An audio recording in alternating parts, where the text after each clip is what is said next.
this tutorial I'm going to show you how to use the photometry task in DAX. I'm going to go and get it started because it takes a little bit of time to run.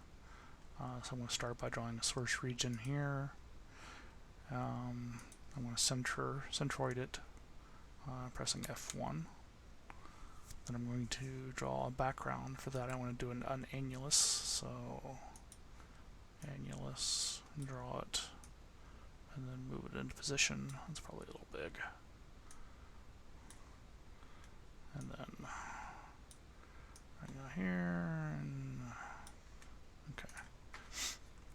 I want the annulus to be designated background, so I'm going to select it and press B, and you can see that it becomes the background.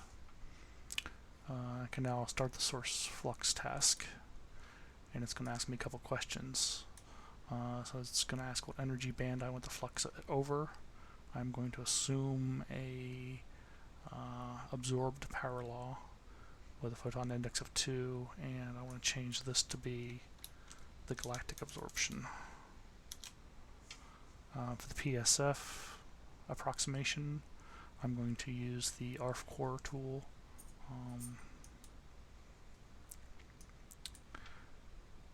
Which does a circularly symmetrical approximation of the PSF.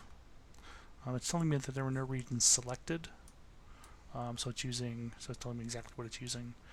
You can, if you have more than one set of regions, you can select which region specifically you want. For this tool to run, it actually runs the source flux script. You can see the same parameters that we had. The position is in the RA and DEC. Source region, background region. I'm going to be producing 90% confidence levels.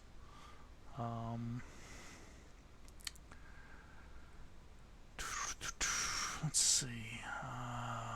This is running. It's actually running in parallel. So if you have multiple CPUs, most people have multiple CPUs these days, it'll be taking advantage of most of them. It's telling you that it's using that for the galactic absorption. And then this is the final output, so it produces, the source has a net model flux of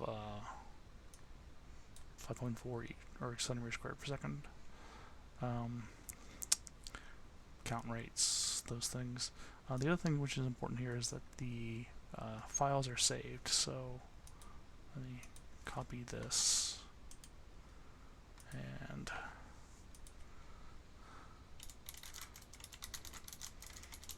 go here.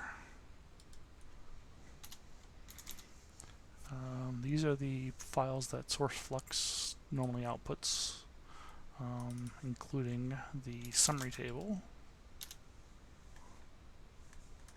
which looks remarkably like this. The real output file is the .flux file, and this has a lot more, many more columns. It has 64 total columns. Includes things like the photon flux, if it was an upper limit, includes the individual the PSF fraction, background PSF fraction, and these are all columns that you can look at with the list or whatever. So that's pretty much it.